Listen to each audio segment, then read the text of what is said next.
Thank you for attending the STN monthly webinar. The session is being recorded so that it can be offered as an on-demand CE for our members.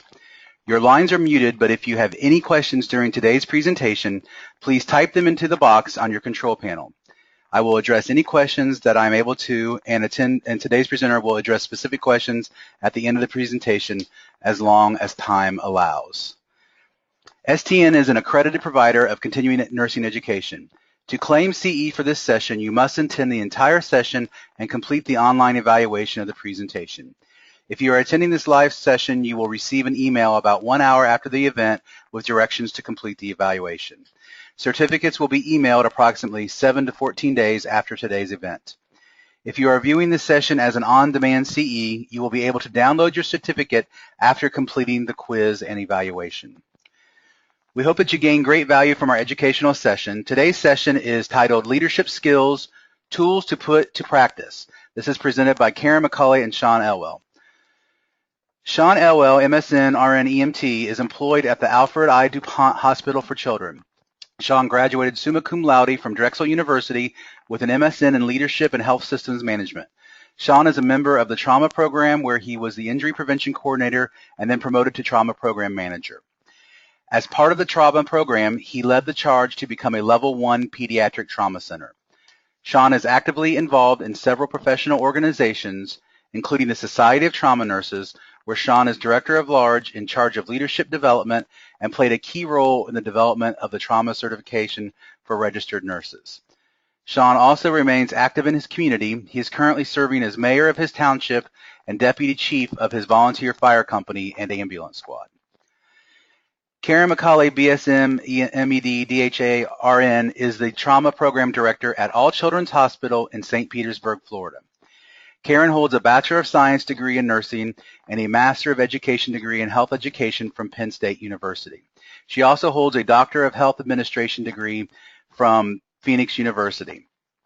Karen serves as faculty for the American Trauma Society, University of South Florida, and Drexel University. She has served in many capacities with the Society of Trauma Nurses, including terms as Secretary and Director at Large on the Board of Directors. Karen has recently completed the Society of Trauma Nurses Leadership Institute, and I'm happy to say that she has as well just completed her certification, the TCRN certification. So now I'll introduce Sean to start the program. Thank you, Brian. Good afternoon and happy Friday to everyone. On behalf of the Society of Trauma Nurses, I would like to thank you for taking the time out of your day to join us for this webinar, especially during the busy holiday season. I am honored to present the first part of our webinar today, which is titled Leadership Skills, Tools to Put into Practice. The Society of Trauma Nurses is committed to providing leadership education to our membership in many forums, and we hope today's webinar will be the first of many on this leadership topic. Our learning objectives for this session are simple. We're going to talk for a few minutes about leadership characteristics and describe a few of these characteristics. And then we're going to spend a little bit more time comparing the differences of leading versus managing and if that difference even matters. Before I go too much further, I should mention that I do not have any disclosures or conflicts of interest relative to this educational activity. But there are a few things that I do want to mention today. Please keep in mind throughout this presentation that there are many leadership styles and traits, and we certainly cannot cover all of them in one short session. Leadership is not one size fits all. Your leadership style may be different, and it's probably a good thing that it is. Finally, leaders are always learning and adapting to trends. A successful leadership style today may not be just as successful tomorrow. So while I will cover some information today in this webinar, this is just the tip of the iceberg, and there are certainly many other leadership tips and tricks to learn and many other resources available to each and every one of you. Brian's already provided a brief biography of me, but just briefly a little bit more on my background. I am actually currently the Emergency Department Manager at the Alfred duPont Hospital for Children. We're based in Wilmington, Delaware, and we are a Level 1 Pediatric Trauma Center and a Level 1 Emergency Department as rated through the Emergency Medical Services for Children Pediatric ED Recognition Program. My past roles within the organization include Injury Prevention Coordinator and Trauma Program Manager in our efforts to elevate from a Level 3 Trauma Center to a Level 1 Pediatric Trauma Center. In addition, I am a Director for the Society of Trauma Nurses Board of Directors, where my direct duties include oversight of the leadership committee and the leadership initiatives. Outside of my professional responsibilities, I am extremely active in my community, specifically in the pre-hospital arena where I currently serve as a firefighter and EMT. My role is currently as the Deputy Fire Chief of my local volunteer fire company, and I will assume the role of Company Chief on January 1. When I was first asked to speak today, I really wasn't sure how I was going to begin or even what I was going to talk about. So I decided I was going to start with a little bit of research. Believe it or not, my research led me to Google. It began with a basic search of healthcare today, something very easy that I thought, let's start there and see where it takes me. Believe it or not, my search revealed over 320 million results. As you can imagine, there was no way that I could find the time to read each and every one of the results. But I began to check out the top results and see what the headlines were and really what the trends in healthcare were that might be valuable to speak about today. As you can see, the headlines from some pretty reputable sources are not all that great.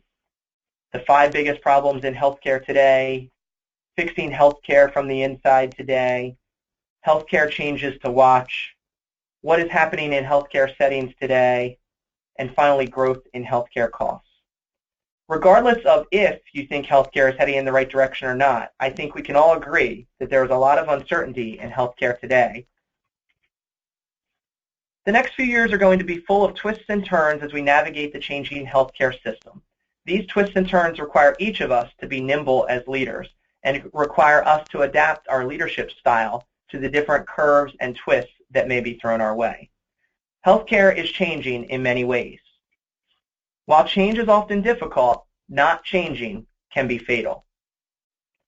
Successful organizational change depends on leaders to support and execute change in their span of influence. Leaders must have a fundamental acceptance of change and recognize that it is necessary to continue moving forward. While our opinions of the solutions may differ, and most likely they do, I think we can all agree that we should always be striving to improve patient safety, the quality of care that we provide to our patients, and making sure that we are always providing clinical excellence, keeping in mind that our financial challenges today are very real. My goal today, through the first part of our session, is to offer some leadership tools that can hopefully assist leaders at all levels of an organization. As many of you probably already know, I'm a sports fanatic, so I thought this quote from John Wooden was appropriate. The most powerful leadership tool you have is your own personal example. I believe that this quote couldn't possibly be more right. We have all had examples in our lives, both personally and professionally, of good and bad leaders.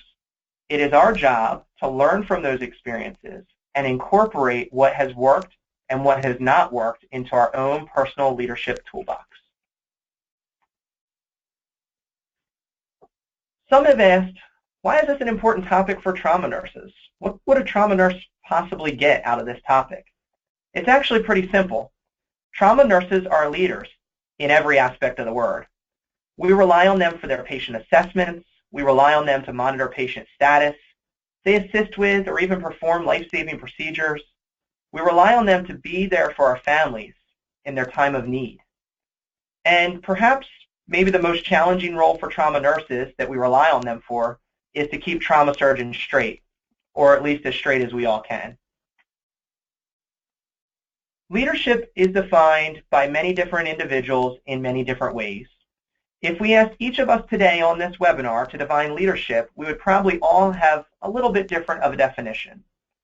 The Merriam-Webster dictionary defines leading as providing direction or guidance, while managing is defined as to handle, direct, govern, or control action or use. You may be sitting there asking, why does any of this matter? Well, it matters because leading and managing are in fact different. That's not to say one is not necessary, but rather to understand that both are different and both are important in their own respect. Does a management position automatically make someone a leader? Let's think about it in a little bit of a different way. I'm in a management position currently, so that must mean I'm a leader, right? Well, not necessarily. Managers may not be leaders. Additionally, leaders may actually not be managers. I think about some of the team members that I have worked with over the years. I can identify several individuals from those teams that were leaders, but they were not always in a management position. Vice versa, I can also identify several individuals who were in management positions and didn't necessarily lead the team. The goal between management and leadership is to find the sweet spot. We'll talk a little bit more about the sweet spot in a few slides, but really we want to focus on that spot that overlaps between management and leadership. So what exactly are the differences between managers and leaders? Managers handle policies and procedures. They have subordinates. They manage daily work, and they're work-focused. They typically have an authoritarian style and appeal to the head. They are reactive, maintain the status quo, and give directions to their team. Leaders are more concerned with the vision and strategy of the overall team and creating that overall value. They influence and ultimately inspire others. They are focused on people and have a charismatic style, working to appeal more to the heart than to the head. Leaders are proactive, set direction, raise expectations, and ask questions. Management is more like a skill you know how to use and how to enhance, whereas leadership is primarily about who we are as a person and being followable by others. To become a great manager, we work on our skill sets and we hone them to help us accomplish the goals that we may have set forth. To become a better leader, we use self-reflection to think like a leader and change our behaviors to behave in ways that we expect those leaders to. So a few slides ago, I mentioned the sweet spot. The goal is the sweet spot between management and leadership. If you think about it, that actually makes a lot of sense. There are positive traits on both the manager and leader side. There are things that we can learn from both sides and adapt into our style. A successful manager or leader uses some traits from both managing and leading to accomplish the project's goals that have been set forth by the entire team. When thinking about managers, we can say these are the people who organize, coordinate, and direct, whereas leaders we look to inspire, enable, and ultimately reinforce the vision that we have set forward. The sweet spot is when we can do both, and we can explain the vision, motivate others, mobilize resources, and accomplish our set goals. Now, while I say that, there are definitely pros and cons to both managers and to leaders. Too often, we dismiss managing as one of those routine tasks that just happen, and we praise leaders as visionary and revolutionary. It's always important to remember that you must have some characteristics from both areas to be successful. Peter Drucker is famously quoted for saying, "Management is doing things right, while leadership is doing the right thing." The foundation of a successful team is formed with its team members. For these teams to be effective, they require both leaders and managers and require them to be balanced accordingly. It takes dedication, motivation, and passion to accomplish both leading and managing. While both are different skill sets, it is important to balance leading and managing. Striking a balance can often be a challenge, but it's one that is important to meet in navigating a team to success. So now that we've talked a little bit about the difference between managing and leading, let's talk for a few minutes about some leadership traits. We know that the leader's job is to inspire and motivate. That's the easy part. But how do we accomplish that? That's actually the hard part.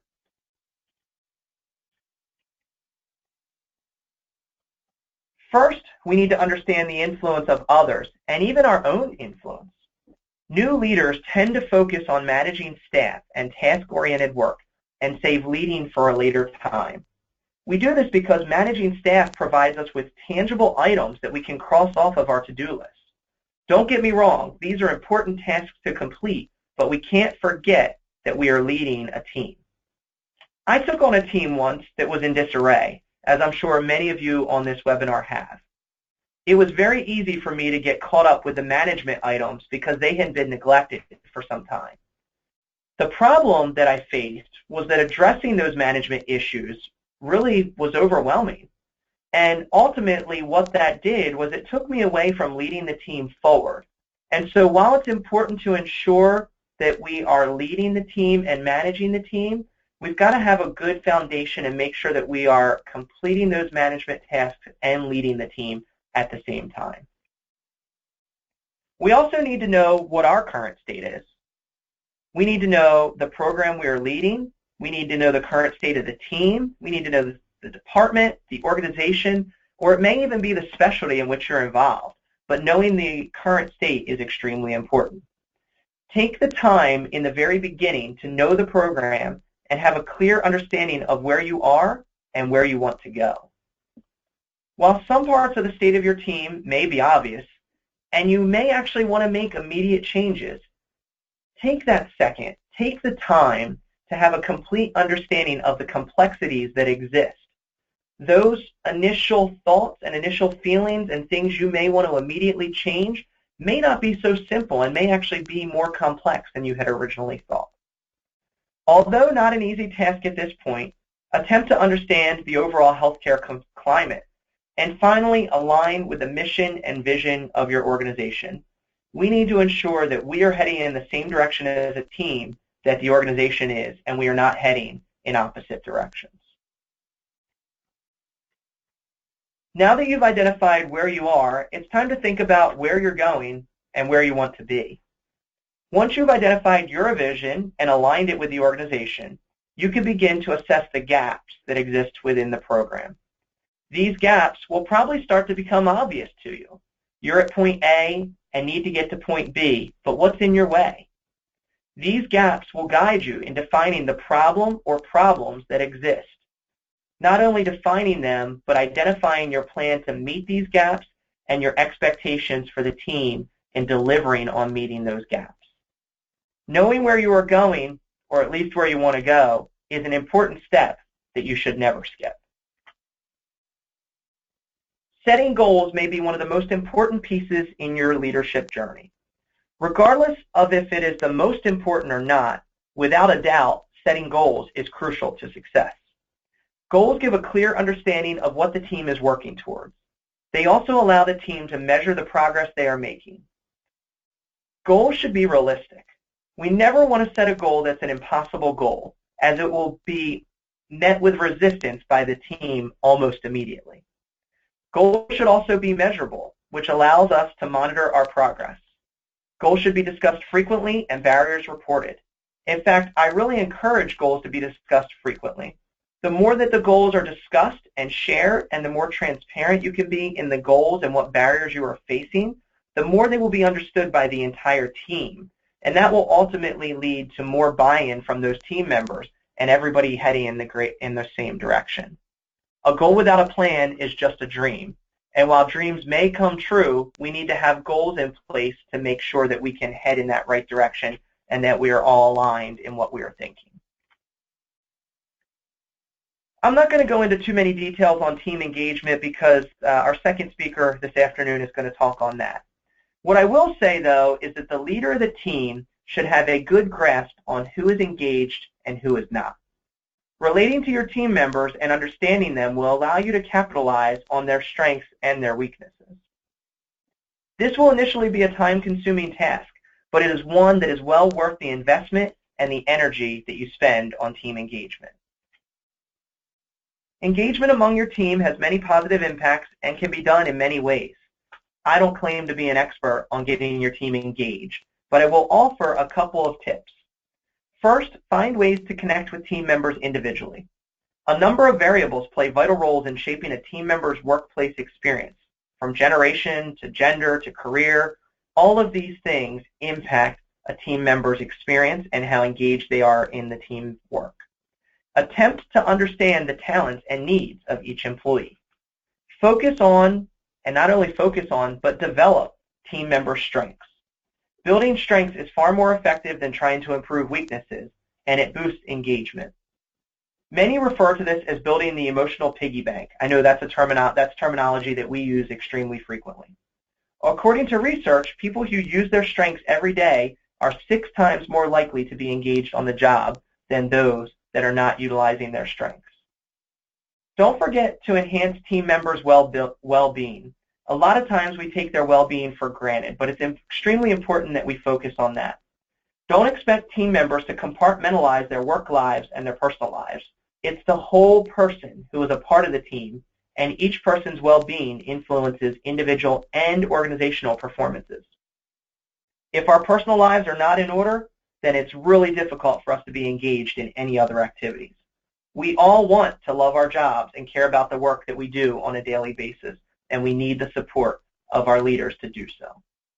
Employees who are engaged in their jobs are generally in better health than employees who are not. Here are a couple of facts and figures that I thought would be interesting to share with the group. Workers at the beginning and approaching the end of their careers tend to be more engaged than those in the middle of their careers. Millennials are the most likely to say that they'll leave their jobs in the next 12 months if the job market improves. And believe it or not, women have slightly higher overall engagement than men in the workforce. Empowering your team is another leadership skill that can be important. Empowering means sharing some authority and responsibility with the team members. Before you can empower your team, though, you as a leader must be empowered, and you must be willing to share that authority and those responsibilities. You must be willing to allow the entire team to have control over the destination and trust the work that you as a team are doing. Use your previous knowledge of what drives your team and involve them in the decision-making process. Finally, make sure you recognize and reward the team. It sounds simple, but there's no worse feeling than being a team member and seeing the leader take all the credit. Remember, it's a team sport, and the entire team is successful, not just the leader. Leadership is not one size fits all. None of us have the same leadership style. In fact, if we did, life would actually be pretty boring. Use your unique characteristics to create and drive your leadership style. Accommodate the emotional and behavioral needs of your team members. Surround yourself with individuals who complement you, not necessarily those who are exactly like you. We often are drawn to those that think like us, and ultimately those are the individuals that we often recruit to be a member of our team. But I encourage each and every one of you to go outside of your comfort zone and challenge yourself. Challenge yourself to bring in a team member who actually thinks different from you and will challenge you as a leader. Recognize and understand that setbacks will occur, and no one is perfect. It is what we do with those setbacks that will set us apart from the rest. Leaders take risks. With those risks come failures. We as leaders need to make sure that we are rising above those setbacks. And remember that no matter what happens, don't give up and keep pushing towards your goals and your overall vision. Research has proven that successful leaders get positive results from both their teams and with the outcomes of their projects. Successful leaders have been tied to improving patient outcomes, increased recruitment and retention, improvement of job satisfaction, and improved work environments. Remember that different styles lead to different outcomes, and you may have to adapt your style to get the outcome that you desire. If at first you don't succeed, try again. Leaders have expectations, and actually so do our teams. When those expectations are met, it is yet another confirmation that your team was inspired by you as a leader, and they are committed to delivering the ultimate vision that has been set forth for the team. Celebrate these successes. Celebrate them as a team and allow the team to build off of each one. While some of these milestones may be small, they show the dedication of the team and the trajectory of the team moving forward. While all great leaders are not the same, we do know some of the characteristics that are associated with poor leadership. Each of us has at one point in time had a poor leader and probably recognized at least one of these traits that are listed on your screen. Listening to others is often a low priority for a poor leader, and a poor communicator might interrupt while a team member is talking or even cut the conversation short. Poor leaders disregard input from colleagues and might not seem to care about the opinions of others. Micromanaging is often common among poor leaders. Micromanagers can't resist becoming involved in the smallest details of their team's tasks. While micromanaging ensures that everything is done the manager's way, team members can resent the lack of responsibility and autonomy that the team is given. Another common trait among poor leaders, failing to make those expectations clear. This can frustrate team members and hinder their ability to successfully complete a task. Project details, including due dates, may be vague, which makes it difficult for team members to guess what the leader considers important and what things they don't. If a project involves participation from more than one person, a poor leader might not clearly assign or explain who is responsible for performing each part of this project. Poor leaders may intimidate and even bully employees. They often threaten them with punishment such as termination if the work is not completed satisfactorily. I don't know about you, but that would not be a great way to engage me as a member of that team or to make me productive. Team members of a poor leader might be publicly berated for mistakes and subject to criticism of their personality traits. Working in these environments decreases overall staff morale and leads to increases in turnover. Creating a negative atmosphere can backfire because fear causes stress, and it may even cause reduction in performance and efficiency of the team. Poor leaders can be negative people who have no idea how to motivate or inspire others. They might even share these negative opinions about the team instead of focusing on the positives and helping to move the team forward. Poor leaders often don't respond well to complaints or suggestions because they're not willing or open to understanding others' views. A poor leader may also play favorites, choosing team members that are given better assignments or who may receive special treatment. These traits can have a huge impact on the team, including lowering morale, inability to retain employees, decreasing productivity, and eventually lead to unmotivated team members. In conclusion, leading and managing are distinctly different. Leaders possess many traits, as do many managers. Define your leadership style by what works for you as a person, you as an individual. And don't be afraid to take a chance. Life is about taking chances, and the ones that we regret are the ones that we don't take.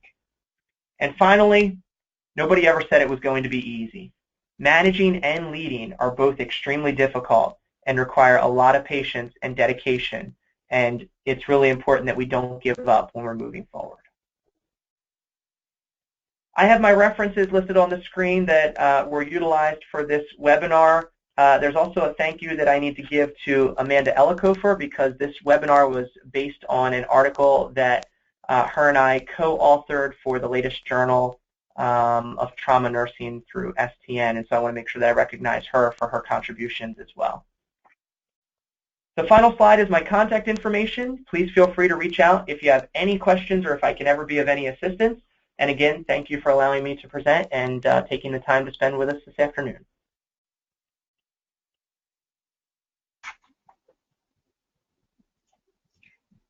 Hello, everyone. Sean, thank you for that excellent presentation. You guys, I'm very honored and humbled to be here with you today. And I'm going to tag on Sean's presentation and talk a little bit about the employee themselves. What does being engaged mean, and what role do we have in that? Can we actually influence that as trauma leaders within our organizations? So what in the heck is employee engagement? Well, it is an emotional and functional commitment. It is the jump out of bed, excited to go, excited to make a difference. I care a ton about my organization, and my biggest goal is to enhance its reputation, to give it everything I have. Engaged employees have a very strong emotional bond to their organization. So this is not the employee who's just getting in, slogging in, getting a paycheck, maybe even doing a good job. This is someone that has their hearts and their souls engaged in their work. And we as leaders set that up for people to be engaged and successful. So what about an engaged employee? Well, an engaged employee is a high performer. They're your best employees. They're very, very enthusiastic. They're excited about change. They're empowered to share ideas, to think outside of the box, to do new things. Are you thinking of the special employees in your life that are these employees? They're inspired, again, to make change and do great things. And they also have a sense of confidence about themselves. I equate this to my own teenage daughter, who I say her safe environment is at home, where she gets to say it, and she knows that it's going to be accepted and it's going to be worked along. So an engaged employee works in an environment where that's true, where they can say it, where they can think it, where they can have ideas, where they can have failures, and know that they're safe and still able to move forward. Engaged employees have a sense of meaningfulness in their work, a sense of value. They know that you value them, their opinions, their thoughts, the work that they do. They have a higher sensitivity and an understanding of their organizational mission. So they can speak it, they live it, they give it every day of their life, knowing this is why I come to work and this is why my organization exists, and I'm going to give you everything I have so that our consumer, our customers, in our case in healthcare, our patients and their families go away from that knowing that that's our mission and those are the things that we're going to do. An engaged employee is really lots more open to organizational change. Again, they feel confident, they know that they can have an opinion, they know that they can talk about it, and so they're not so scared by change or so concerned about what kind of organizational change might be coming their way because they're a part of that. So what about a disengaged employee? So we probably have those as well. These are your employees who are only going to do as they are told. That's not in their job description, and so they're not going to do that. They're not going to step out of their box. They miss a lot more work. They leave organizations more often, so they're not the folks who are staying in for the long haul. A better offer might come along, and they may be likely to take that. They physically stay, but they emotionally leave. So they're your folks who are here, slugging along, but not really giving it their all, just doing what they're supposed to or what they're told to do and not really trying to make a change inside of their organization. They're also very vocal in their unhappiness. They speak poorly of their organization, they have a lack of morale, they can bring down a team very quickly, and we know who those are.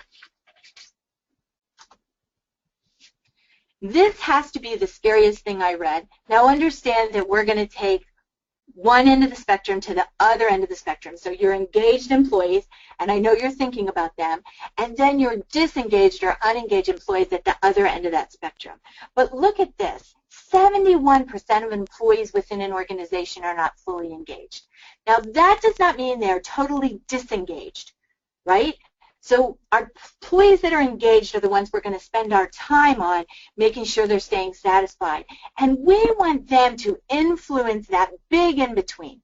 Like the disengaged employee is probably not going to change their mind. But those people sitting in the middle who are not fully engaged or are a little bit engaged, those are the employees we want to grab hold of and pull them over to that.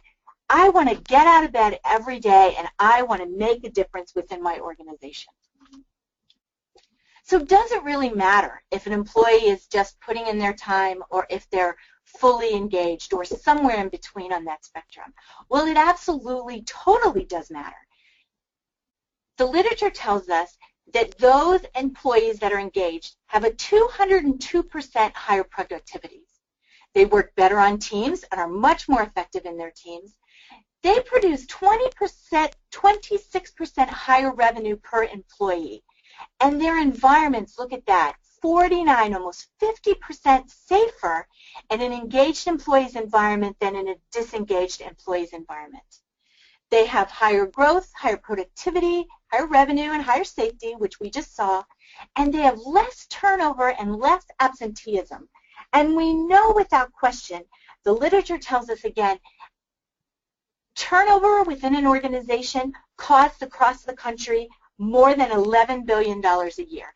And we know this and we feel this. When our employees are turning over, it decreases morale, costs us a lot of money to get new employees.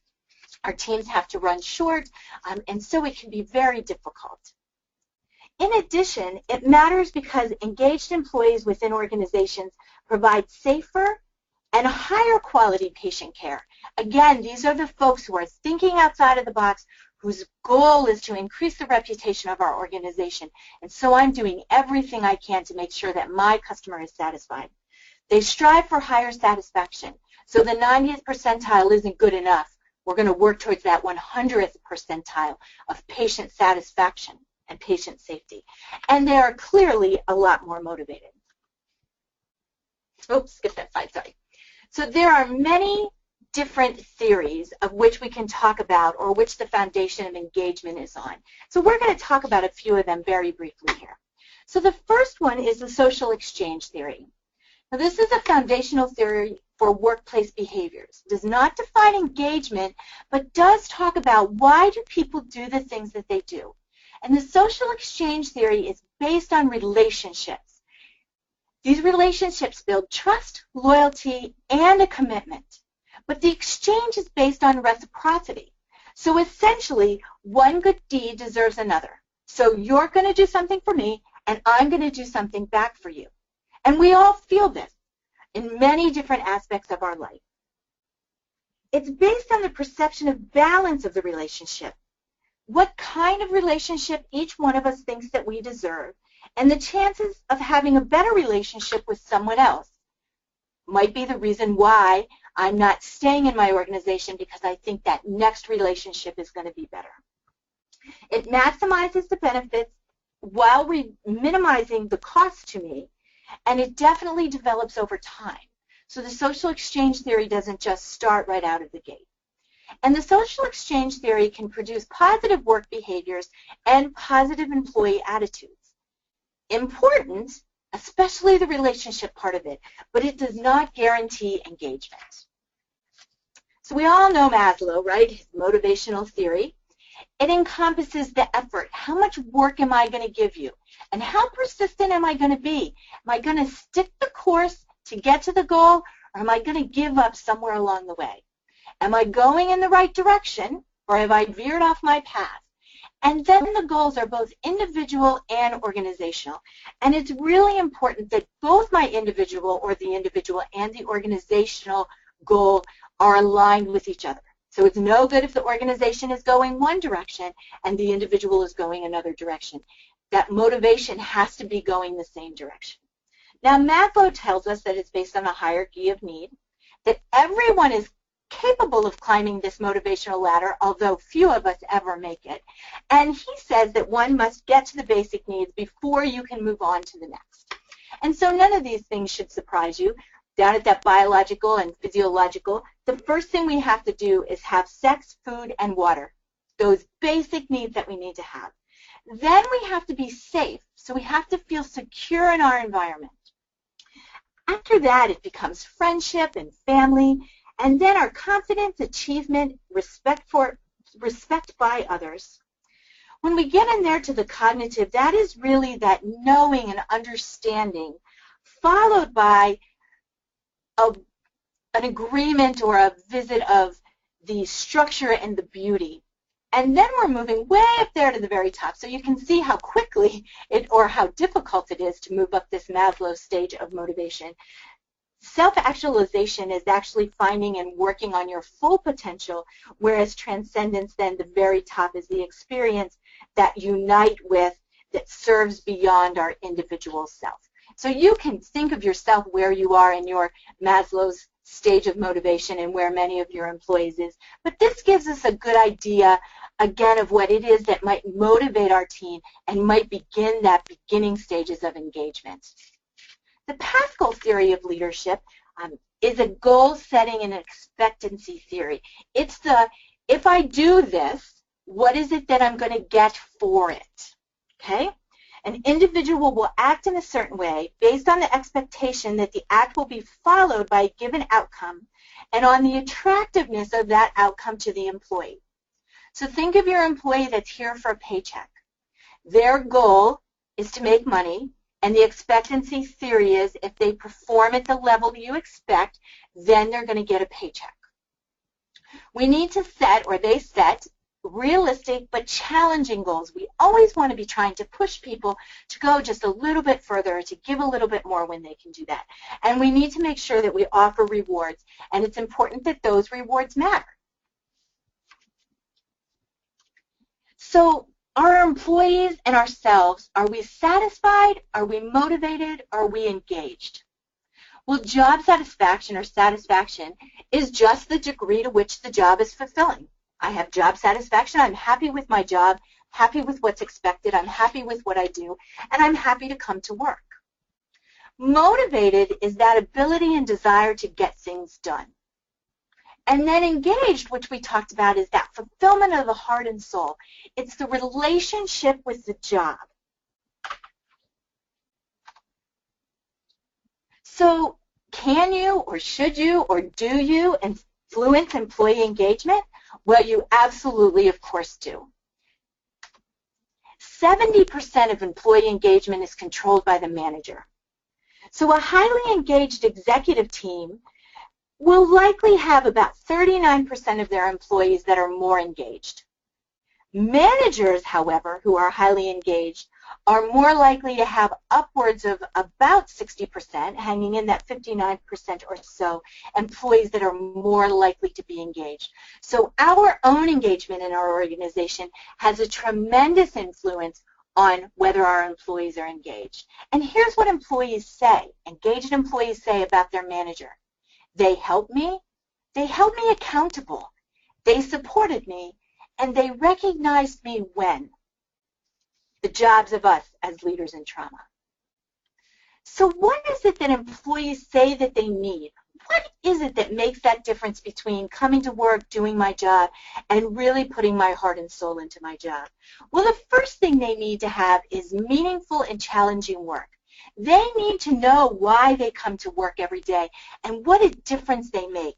They need to be appreciated and understand what their value is. They need to have a chance within their organization to learn and grow. They need to try new things. They need to be thinking outside of that box and looking at new opportunities. I don't want to come in and do the same job for 20 years if that's the only job I can do. So I need to know where is it that I can go or how is it that I can contribute. They need to feel that they're part of a team. We'll talk a little bit about relationships, which seems a funny thing sometimes, but this is a part of a team. My contribution matters, and without my contribution, our team is not as strong as it might have been with it. And really, employees need good, actually, they probably need great bosses. What impacts employee engagement? What is it that makes a difference between that disengaged, getting there, and fully engaged? Well, they need to have a reasonable workload. That needs to be a workload that's challenging, so I'm not just sitting at my desk reading the newspaper, but it needs to be a workload that I can manage in the hours that I have. Employees want reward and recognition, and I know Sean touched on this. This is such an important part, and I think sometimes we forget how important it is. It needs to be consistent, sincere, and timely. So every time you see me in the hall, you don't have to tell me how much you adore me or how hard I work. But people do need to know that they're valued within their organization, that we appreciate what they do, and we notice when they do additional work. And it needs to be intrinsic and extrinsic. And understanding what it is our employees want and need from us is a really important part of this. So in the beginning, when folks are looking at jobs, money really matters. And we talk a lot about money. But money only will get us so far. So certainly, we all want to make money. But what keeps us engaged at our job is more that intrinsic, what drives us. And I'm not sure how, this makes me laugh, but I'm not sure how many of you actually watch the Hallmark Channel now that it's the holidays, but I was watching a show the other night as I was winding down from my day, and the gentleman on the show was given the job of buying his employees a gift, and they bought their employees a gift every year. And what he finally decided to do with some input from some other folks was give people time off, because when they really asked their employees what mattered to them or what was important to them over the holidays, again, a Christmas show, but it was time with their family and time to spend time and those kinds of things. And so he said, what matters to my employees is time with their family over the holidays. So instead of giving them a gift and asking them to work 60 hours a week, I'm going to instead give them the week off to spend time with their families. So again, understanding what our team needs and wants is really an important part of getting that higher engagement. Employees want to feel a sense of community at their job. They do want to have social interaction. They want to have a safe and encouraged place for conflict resolution. So I don't want them always to think like me. I want them to be able to disagree with me and state their side and know that I'm going to listen to that carefully, and that tomorrow when they come back to their job, there's not going to be any retaliation. So it needs to be a very safe environment, more like a family, if you will. So if I'm going to argue with my sister tonight that tomorrow we're going to pay no attention to that and we're moving on. They need to be supported, and they really need to feel like we're a team. Again, everybody's contribution matters, and without your contribution, we're not as strong as we were with it. They need to have a sense of self-worth. They need to know that things are fair and that inequities don't really exist. So it's not that Karen always gets to have Christmas off while all the rest of us don't. So they need to know that their environment is fair and that they'll be held accountable at the same spot as others. And then what are employee values? What are their ideals and their motivations? So what is it that you can do? Well, the very first thing is you need to live your organizational mission. Now, for me personally, this is an easy one because I work in a children's hospital, and so out of my mouth can come any time, we are here for the kids. It's an easy mission to wrap ourselves around. But in trauma, we're really here for the patients and the families, and we know that. So if everything we do is driven by that, we're going to be much more engaged within our organization. We want to support employee ideas. What are you thinking? What would you do instead? How do you think you could do that? Who do we need to include on the team, right? Not just we've tried that and it doesn't work, or it's the wrong time for that. So more of a, what are you thinking and how are we going to make that work and how does that support our mission? We, of course, need to provide support and supplies for our employees to do their job. They have to have what they need to do their job. Nothing worse than trying to figure out how to write a paper if I don't have a pen and paper. We need to provide that safe work environment. We need to let employees come to us and blow off steam and talk it out, sometimes just listening, not even offering a solution, and allowing them to come to their own place in what it is they want to do about that, instead of trying to fix it right away and give them an answer. We need to recognize and reward. We need to do that at the employee's level. What is it that matters to that employee that's going to make them feel better? Some people want to be announced to the world, while others, just a personalized note to them or a sidebar with them is plenty. And so understanding that is really important, and that is built on these relationships. Which is next, of course, we need to develop relationships with our employees. We need to understand them. We need to spend the time knowing what matters to them, how their families are, how things are going with them. Sean said, no one can disassociate their personal life with their professional life. And in teams that are communities where it matters, they're supported in that, and they know that they matter and that we're willing to find out about those things that might be influencing them. And then last, certainly not least, but last on this list is building trust. Without question, we all are going to gravitate ourselves to a place that we trust. And so as a leader, you need to be that place where an employee can come in, again, blow off some steam or vent some stuff. Maybe you're just listening and not offering advice. Maybe you're offering them some constructive opportunities or things to think about. But they need to know that they can walk out that door and come back later, and that relationship is still a good relationship, and they can trust you. They're not going to catch you in the hallway talking about what they've shared with you. Relationships is such a huge part, and I wonder how many of you are thinking, oh my gosh, I can't believe Karen McCulley, of all people, is talking about relationships. It takes so much time. How would I ever manage this in? But relationships with individuals and with team members really is that thing that will keep your employees loyal to you. You know that you have their back, and you want to know that they have your back as well. That's that loyalty that comes from knowing. It gives employees courage, right? If you have a good relationship with someone, it does give you courage to say, that dress doesn't look so nice on you today, or gosh, maybe you shouldn't have said it, or don't say it that way.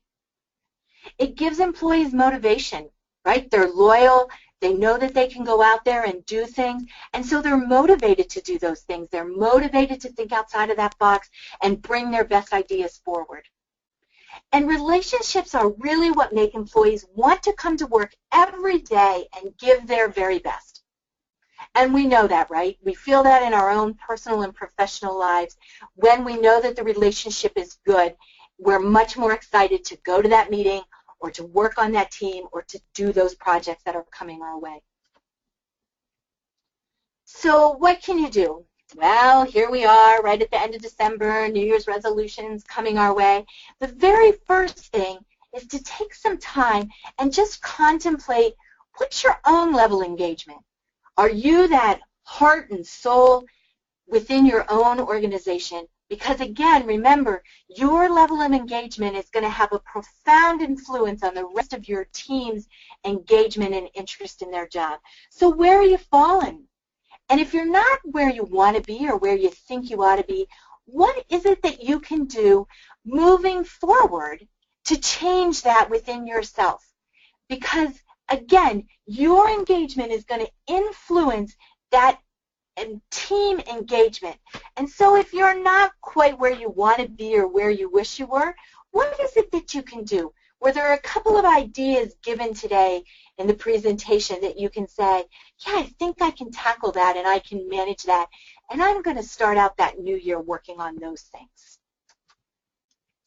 Employee engagement is an integral part of leadership within our trauma programs, where it's everybody from the trauma program manager and trauma medical director all the way through the frontline staff, those that are taking care of patients and those that are cleaning rooms. If we're all fully engaged in our mission, we are on a path to do amazing and great things within our trauma program. As Sean said, I'm very excited to be here with you today. Looks like we have a couple of minutes that we can take questions if anyone has anything that you'd like to talk about, and I wish each and every one of you and your families a very happy holiday. Thank you, Karen. Once again, if you have questions, please type them into the question box and we'll ask the presenters the questions.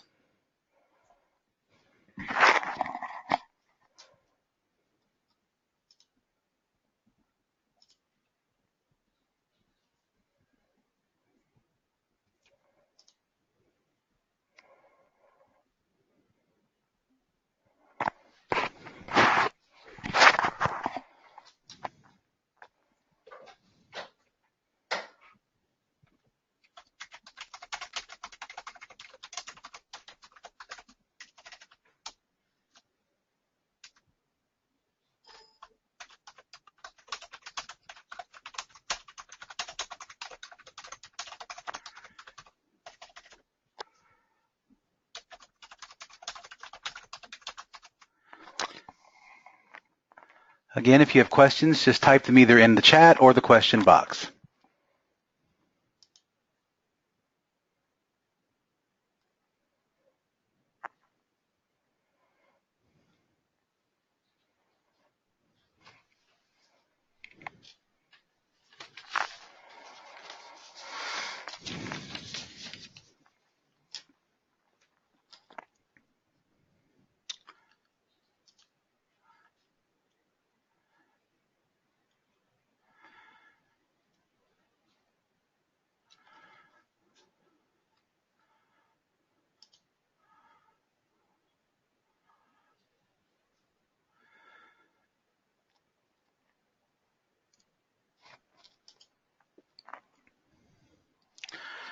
Okay, it looks like we don't have any questions. Thank you once again for participating. As I mentioned earlier, you'll receive an email with the online evaluation of this presentation in the next hour or so.